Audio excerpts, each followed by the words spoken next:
এই কি কাণ্ড! এবার সমস্ত বিরোধীদের একত্রিত করতে চলেছেন মমতা বন্দ্যোপাধ্যায়। রাহুল গান্ধী, অখিলেশ যাদব, অরবিন্দ কেজরিওয়াল, এম.কে. স্টালিন, মমতা বন্দ্যোপাধ্যায় সবাই এখন একত্রিত হয়ে মিছিলে হাঁটবেন এসআইআর এর বিরুদ্ধে।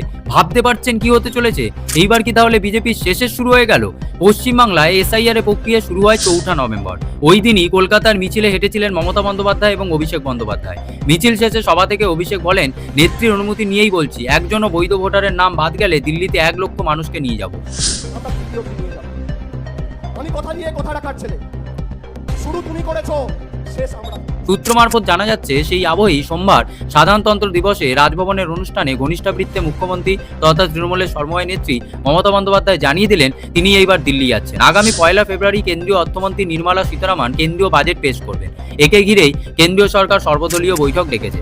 মনে করা হচ্ছে মমতা বন্দ্যোপাধ্যায়ও সেই বৈঠকে উপস্থিত থাকবেন। একই সঙ্গে তিনি বিভিন্ন রাজনৈতিক বিরোধী দলগুলির সঙ্গেও বৈঠক করতে পারেন। বার্তা দিতে পারেন সমস্ত রাজনৈতিক দলগুলোকে একত্রিত হওয়ার জন্য বিজেপির বিরুদ্ধে।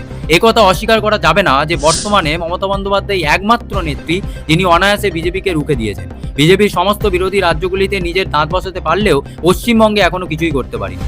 বারবার এসছেন নরেন্দ্র মোদী, কখনো এসছেন অমিত শাহ, কিন্তু ফলাফল সেই শূন্যই। এমন একটি পরিস্থিতিতে দাঁড়িয়ে মমতা বন্দ্যোপাধ্যায় যদি সমস্ত রাজনৈতিক দলগুলোকে নেতৃত্ব দিয়ে একত্রিত করে, তাহলে সেটা বিজেপির জন্য বুমেরাং হয়ে যাবে না তো?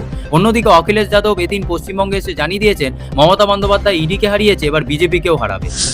दीदी ने ईडी को हरा दिया, यहाँ दीदी के खिलाफ भारतीय जनता पार्टी कामयाब नहीं होगी। তাই এই নিয়ে জল্পনা এখন তুঙ্গে। অন্যদিকে আজ অর্থাৎ মঙ্গলবারও মমতা বন্দ্যোপাধ্যায় এবং অখিলেশ যাদবের মধ্যে নবান্নে বৈঠক রয়েছে। এর আগেও আমরা দেখেছি অভিষেক ব্যানার্জির নেতৃত্বে ২০২৩ সালের অক্টোবরে ১০০ দিনের টাকা কেন্দ্র সরকার দিচ্ছে না, এই অভিযোগকে নিয়ে দিল্লিতে কর্মসূচি করেছিল এবং সেই কর্মসূচি যথেষ্ট তাৎপর্যপূর্ণ ছিল।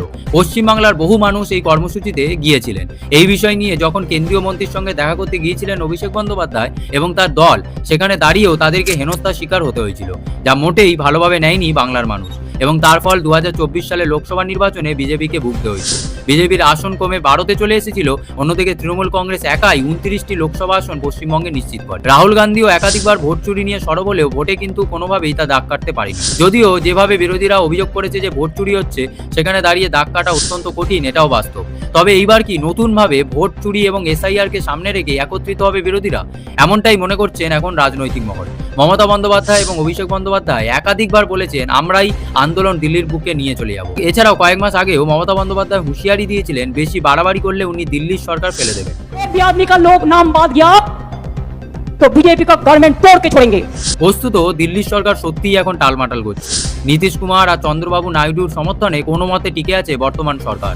বিজেপির কাছে নেই একক সংখ্যাগরিষ্ঠতা, ২৪০টি আসন এবং কিছু রাজনৈতিক দলের সমর্থন নিয়ে কোনো মতে টিকে আছে বর্তমান কেন্দ্রীয় সরকার। এমন অবস্থায় দাঁড়িয়ে যদি সমস্ত বিরোধী রাজনৈতিক দলগুলি একত্রিত হয় মমতা বন্দ্যোপাধ্যায়ের নেতৃত্বে এবং এদিক থেকে ওদিক যদি চুন খসে যায়, তাহলে কিন্তু বিজেপির জন্য ঘোর অশনি সংকেত অপেক্ষা করছে। যদিও এখনো মমতা বন্দ্যোপাধ্যায় কবে দিল্লি যাবেন জানাননি, তবে মনে করা হচ্ছে এসআইআর এর হেয়ারিং পর্ব শেষের পরেই হয়তো তিনি যাবেন।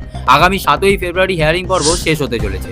নির্বাচন কমিশন শুনানি পর্বের সময়কাল আরও বাড়াবে বলে বিভিন্ন সময় বললেও এখনো কোনো অফিসিয়াল বিজ্ঞপ্তি জারি করেনি। এখন দেখার আগামী রাজনৈতিক দল কোথায় গিয়ে ঠেকে।